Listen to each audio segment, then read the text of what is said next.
은혜 받으실 하나님의 말씀은 사무엘상 3장 6절 말씀 보도록 하겠습니다. 하나님의 말씀 사무엘상 3장 6절입니다. 우리 같이 읽어보겠습니다. 여호와께서 다시 사무엘을 부르시는지라 사무엘이 일어나 엘리에게로 가서 이르되 당신이 나를 부르셨기로 내가 여기 있나이다 하니 그가 대답하되 내 아들아 내가 부르지 아니하였으니 다시 누우라 하니라. 아멘. 우리 옆에 분들하고 우리 인사 나누시겠습니다. 잘 오셨습니다. 은혜 많이 받으세요. 네. 예, 마스크 다들 쓰고 계시죠? 이 코까지 위에까지 잘 또 쓰고 계시면 좋겠습니다. 안 쓰신 분 없으신가? 네. 우리 육체 한계를 뛰어넘는 능력을 주옵소서. 그렇죠. 네.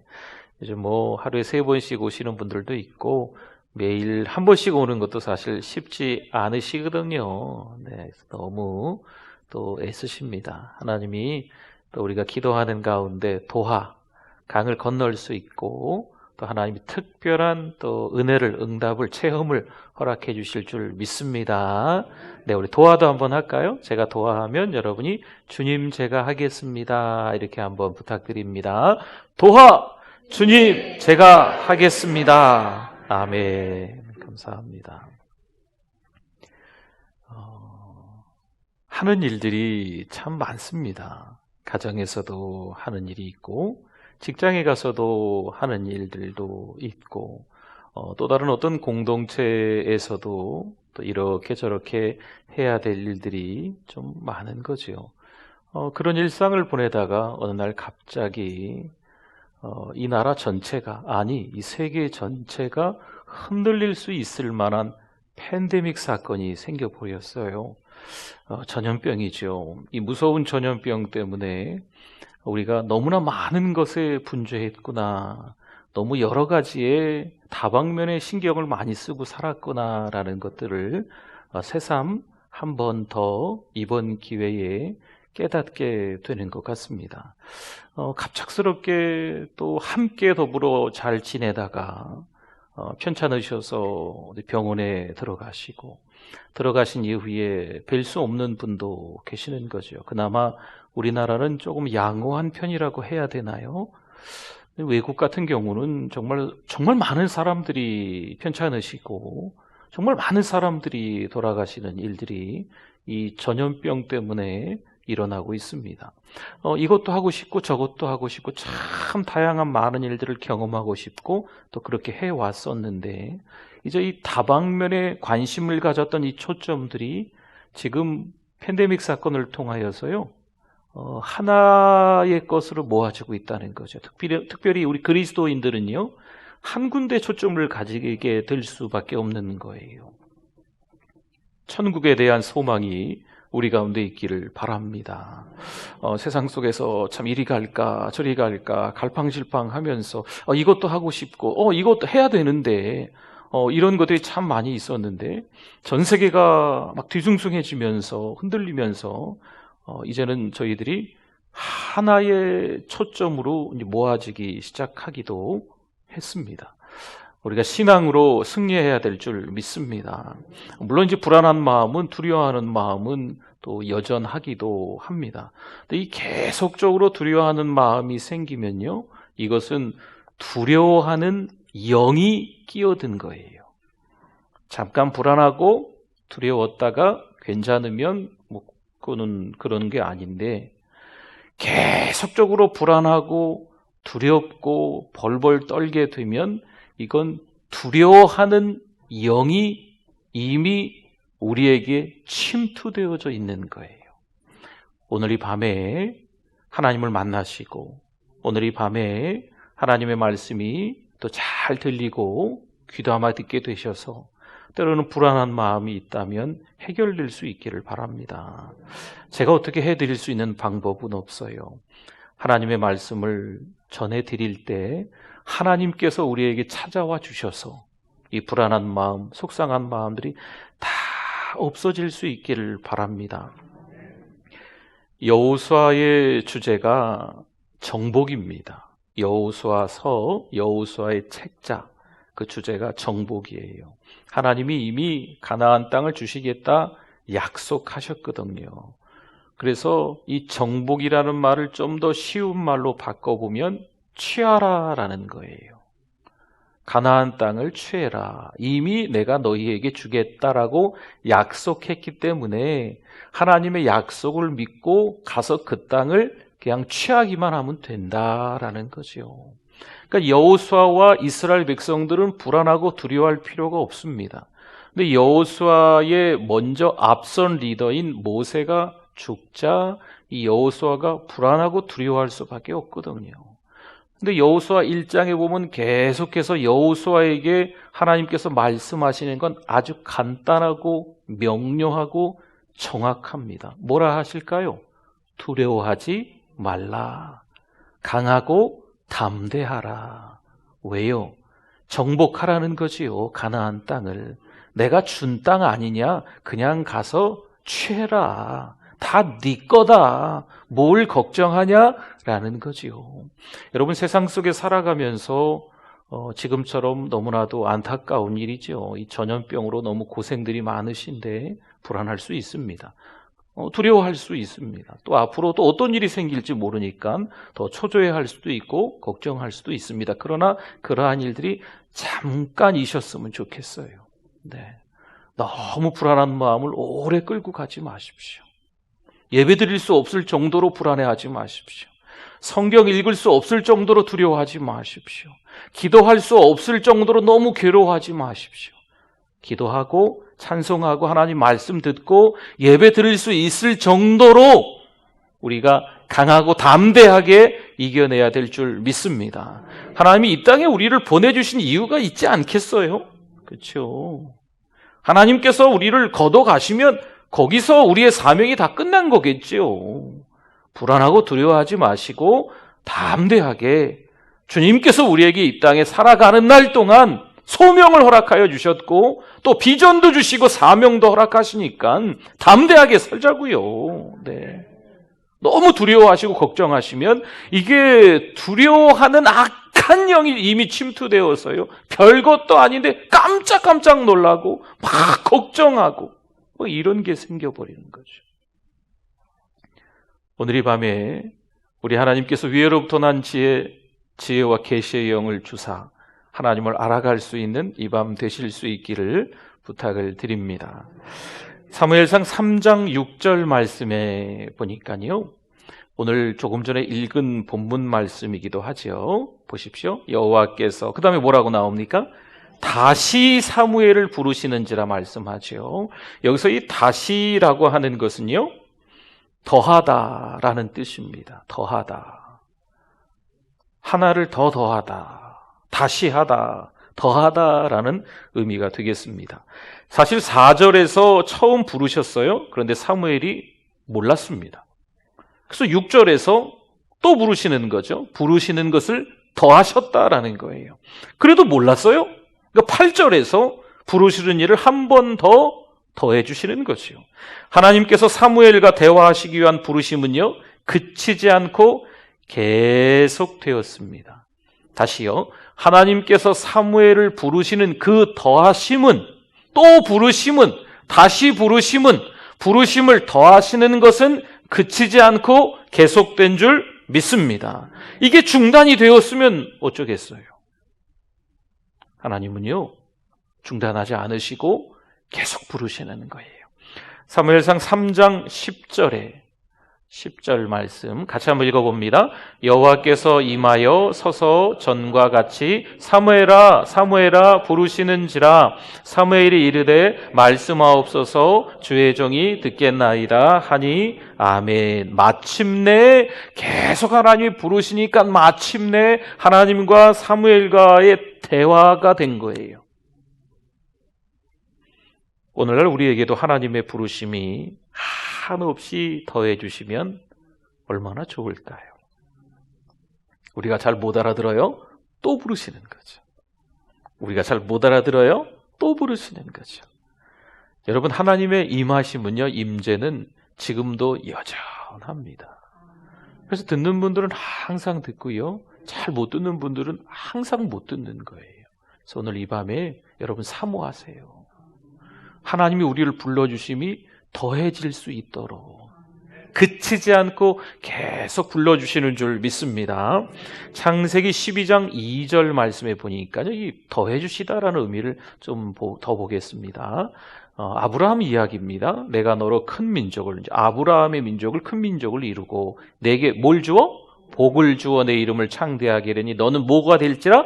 복이 될지라 말씀하죠. 22장 17절 말씀에 역시 아브라함 스토리입니다. 내가 내게 큰 복을 주고 내 씨가 크게 번성하여 하늘의 별과 같고 바닷가의 모래와 같게 하리니 내 씨가 그 대적의 성문을 차지하리라. 하나님이 한 번만 아브라함에게 복 주신다라고 말씀하신 게 아니에요. 여러분, 창세기 12장은요 아브라함을 처음 부르실 때예요. 22장은 아들 이삭을 번제로 하나님 앞에 정말 드렸잖아요. 이거 드린 거랑 마찬가지예요. 믿음의 정점을 찍었잖아요. 그 큰 테스트에 아브라함이 합격하고 그 다음에 하나님이 하시는 말씀이 너에게 복 줄게 또 말씀하시는 거죠. 24장 1절에 보면요 아브라함이 나이가 많아 늙었고 여호와께서 그에게 범사에 복을 주셨더라. 이 아브라함의 스토리가 여기 24장 1절에서 사실 끝나요. 그 다음에 이삭 이야기가 쭉 나오거든요. 그러니까 아브라함은요 부르심과 함께 계속 뭘 주셨더라? 복을 주셨더라. 복을 계속 더해 주시려는 거죠. 이삭을 한번 볼까요? 25장 11절 말씀입니다. 아브라함이 죽은 후에 하나님이 그의 아들 이삭에게 뭘 주셨고? 복을 주셨고 이삭은 브엘라헤로이 근처에 거주하였더라 말씀합니다. 26장 3절에 이 땅에 거류함은 내가 너와 함께 있어 내게 뭘 주고? 복을 주고 내가 이 모든 땅을 너와 내 자손에게 주리라. 내가 내 아버지 아브라함에게 맹세한 것을 이루어. 아브라함이 받은 복을 그대로 그 아들 이삭이 복을 받는 거예요. 하나님은요 복 주실 때 그치지 않고 계속 주시는 거죠. 여러분, 하나님께 축복 받으셨습니까? 축복 플러스 축복을 더 우리의 자녀들이 받기를 원합니다. 계속 그 복이 이어지는 거죠. 26장 12절 말씀을 보세요. 이삭이 그 땅에서 농사하여 그 해에는요 그 해잖아요. 그 해 2020년 그 해에 그렇죠? 그 해죠. 2019년부터 2020년 이런 의미가 아니거든요. 2019년부터 2021년 뭐 이런 의미가 아니에요. 그 해에 몇 배나 얻었고 복을 계속 받다 보니까 100배나 얻었고 여호와께서 또 복을 주셨더라. 너무 감격스럽지요. 여기서 끝이 아닙니다. 26장 24절 그 밤에 여호와께서 그에게 나타나 이르시되 나는 내 아버지 아브라함의 하나님이니 두려워하지 말라. 내 종 아브라함을 위하여 내가 너와 함께 있어 내게 뭘 주어? 복을 주어 내 자손이 번성하게 하리라 하신지라. 하나님은요 아브라함에게 계속 복을 부어주시는 거예요. 그 아들 이삭에게도요 계속 복을 부어주시는 거죠. 딱 한 번 하나님이 임하셔서 내가 너에게 복 줄게 끝나는 게 아니에요. 계속 하나님이 찾아오셔서 복 줄게 또 복 줄게 계속 말씀하시는 거죠. 근데 사실 이 복과 복 사이에 아브라함의 실수도 있습니다. 또 이삭의 실수도 있어요. 그럼에도 불구하고 하나님은 너 잘못했으니까 복 중단 이러시는 하나님이 아닙니다.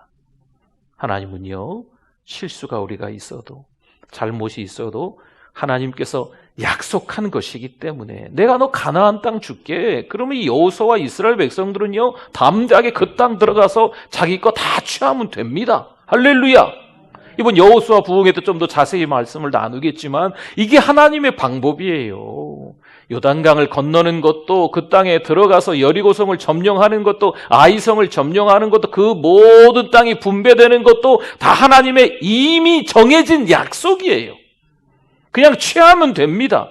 하나님이 복 주신다고 아브라함에게 주셨으니까 받기만 하면 돼요. 중간에 아브라함이 너무 큰 잘못을 저질렀네요. 자기 아내 사라를 여동생이라고도 하고 그렇죠. 한 번도 아니고 두 번씩이나 그 아들 이삭도 너무 비슷하게 자기 아내 리브가를 또 여동생이라고 하고 참 희한하지요.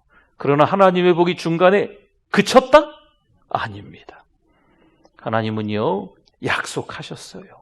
아브라함에게 복을 주시기로. 그래서 계속 복을 이어서 주시는 거죠. 야곱을 볼까요? 이삭의 아들 야곱 32장 29절. 야곱이 청하여 이르되 당신의 이름을 알려주셔서 그 사람이 이르되 어찌하여 내 이름을 묻느냐 하고 거기서 야곱에게 뭐한지라? 축복한지라. 35장 9절.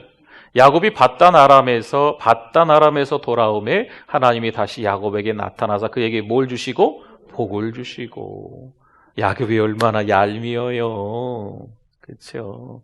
형 장자권도 파쪽으로 슬쩍하고 삼촌 라바나 집에 가서서도 참 전략적으로 지혜가 많기도 하지만 이게 좀 거시기 한 것도 사실 있거든요. 그럼에도 불구하고 하나님은 계속 아브라함에게, 이삭에게, 그 아들 야곱에게도 복을 주시고 있는 거죠. 여러분, 믿음의 명문가가 되기 위해서 기도하실 수 있기를 바랍니다. 내 때만 예수님 잘 믿고 내 자녀들 때는 아무렇게나 살아라. 그런 거 원하시는 분 계세요? 여러분, 신앙생활 제대로 하는 우리 가정들이라면요, 우리 가정, 우리 자녀들, 또 우리 자녀들의 또 자녀들도 예수님 잘 믿다가 하나님이 불러주셨을 때 다 어디서 만나요?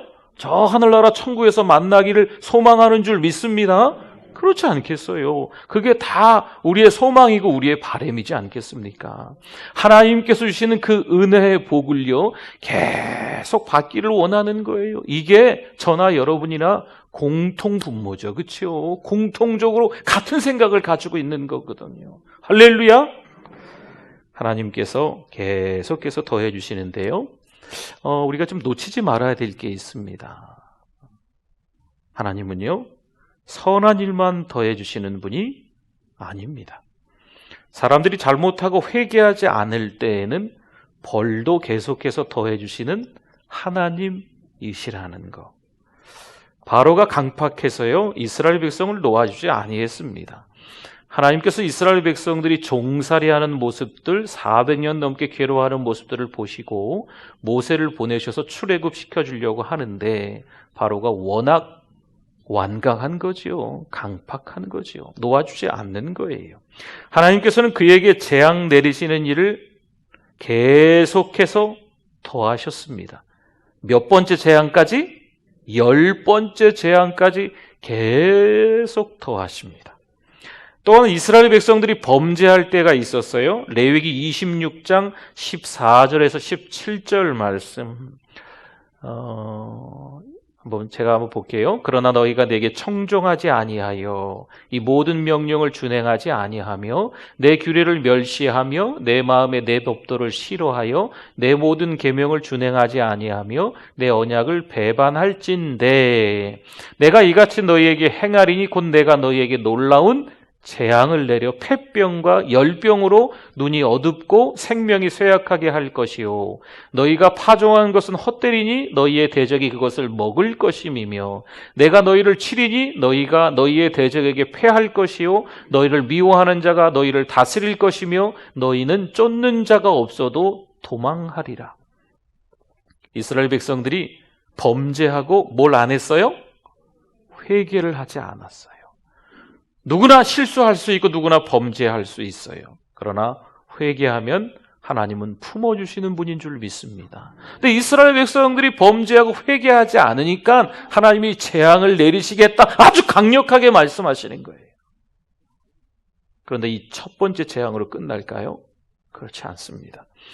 26장 18절에서 22절 말씀에 보면 또 만일 너희가 그렇게까지 되어도 내게 청종하지 아니하면 너희의 죄로 말미암아 내가 너희를 7배나 더 징벌하리라. 내가 너희의 세력으로 말미암아 교만을 꺾고 너희의 하늘을 철과 같게 하며 너희 땅을 놋과 같게 하리니 너희의 수고가 헛될지라 땅은 그 산물을 내지 아니하고 땅의 나무는 그 열매를 맺지 아니하리라. 너희가 나를 거슬러 내게 청종하지 아니할진대 내가 너희의 죄대로 너희에게 몇 배요? 7배나 더 재앙을 내릴 것이라. 내가 들짐승을 너희 중에 보내리니 그것들이 너희의 자녀를 움키고 너희 가축을 멸하며 너희의 수요를 줄이리니 너희의 길들이 황폐하리라.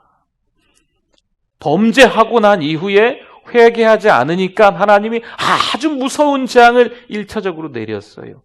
그러면 정신 차려야죠. 그래도 변화가 없는 거예요.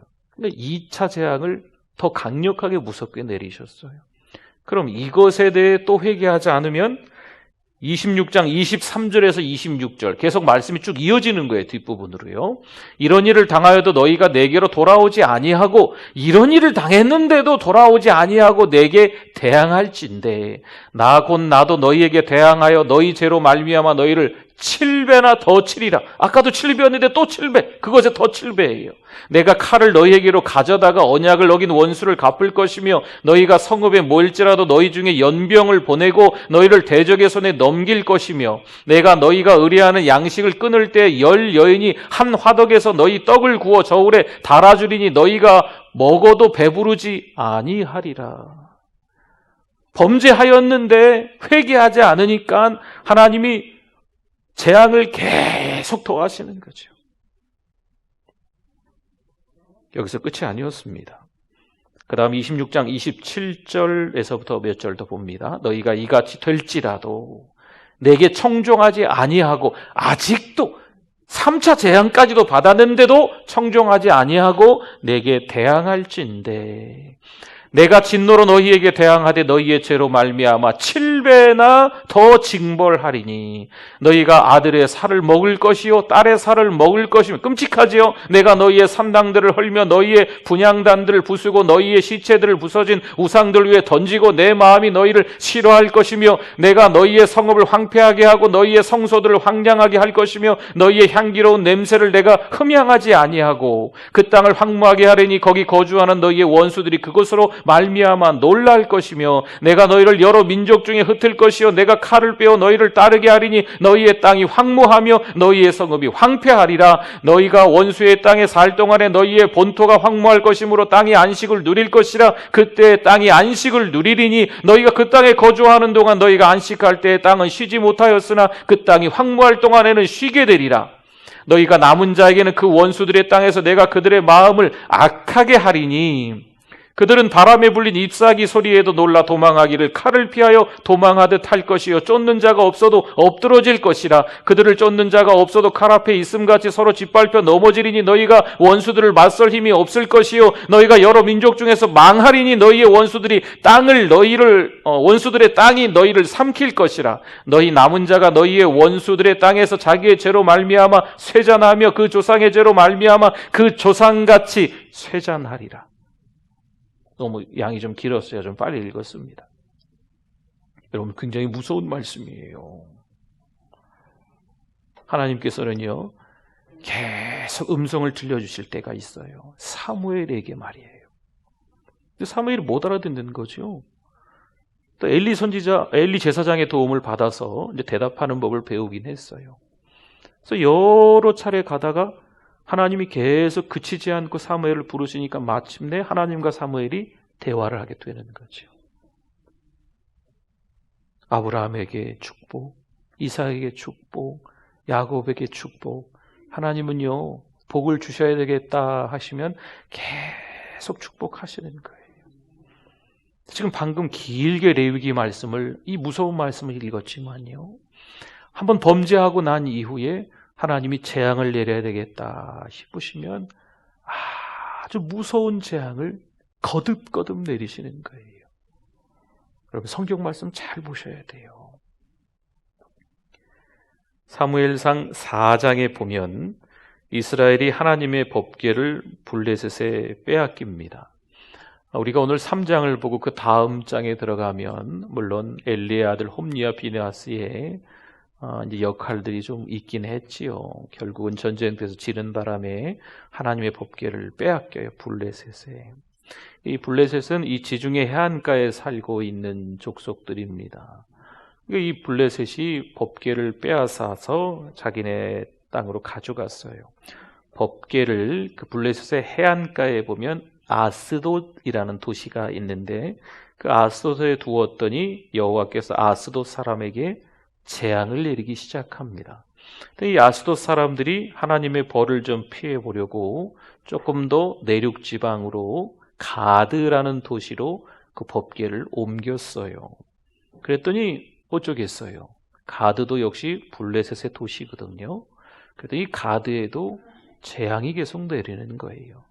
좀 더 내륙 지방으로 이제는 이제 베세메스에 좀 가까울 정도로 또 옮겼어요. 옮긴 곳은 에그론이라는 도시입니다. 에그론 역시 블레셋의 도시입니다.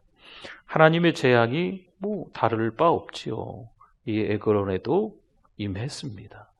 하나님의 법궤가 이 블레셋 지방으로 옮겨지자 하나님은 그 블레셋의 도시 세 군데를요, 정말 말 그대로 쑥대밭을 만들어 놓으십니다. 하나님의 법궤를 빼앗아간 블레셋에 더해진 것은 축복이 아니었어요. 재앙뿐이었습니다. 데살로니가전서 2장 15절과 16절 말씀입니다. 한번 같이 한번 읽어볼까요?